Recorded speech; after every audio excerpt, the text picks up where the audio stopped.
ఒక దెబ్బకి 3 పిట్టలు అంటారు చూసారా, అలా ఉందండి. శనగలు ఉప్పేసి నైటు ఊరబెట్టాను, కడిగేసి కొంచెం ఉప్పేసి ఊరబెట్టి కుక్కర్లో వేసాను.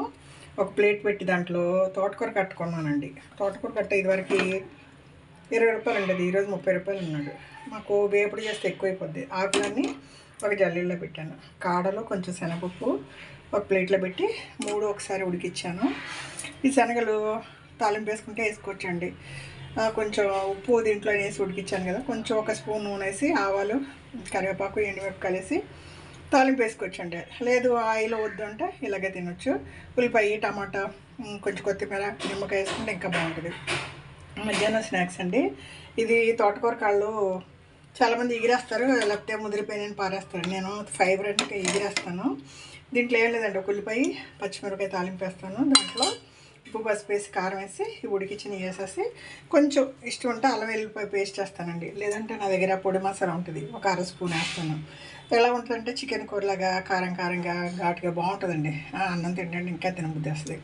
ఈ ఆకుకూరని నూనెలో ఎండుమిరపకాయలు, ఆవాలు, జీలకర్ర, కరివేపాకు వేసి లైట్గా చాలా తక్కువ ఉప్పు వేసి ఒక తాలింపు వేసేస్తానండి.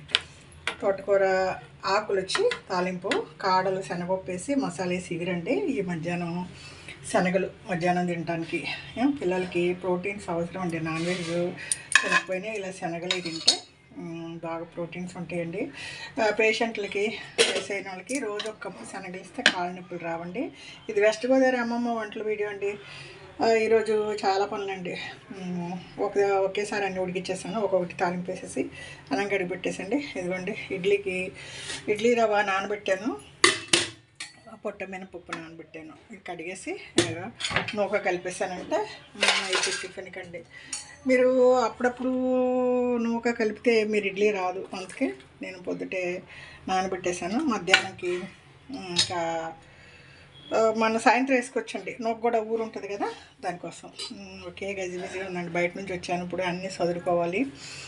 ఏదో చిన్న వీడియో వేయాలి కదండి, మనం చేసే పనులు చిన్న వీడియో వేద్దామని ఒక చిన్న వీడియో అండి. ఈ మీదట బయట అవసరంగా ఒక డెత్ ఉందండి పక్క రోడ్లో. మన ఏరియా వాళ్ళు వెళ్ళి పరామర్శించి రావాలి. మనకి హాస్పిటల్ పేషెంట్లు వెళ్ళి వచ్చేసాం. ఇంటికి వచ్చి వెళ్ళి చదువుకోవడం, వంటలు, తర్వాత అక్కడికి వెళ్ళి ఒక అటెండెన్స్ వేసుకుని రావాలి. అవసరంగా వంటలు చేయాల్సి వస్తుందండి.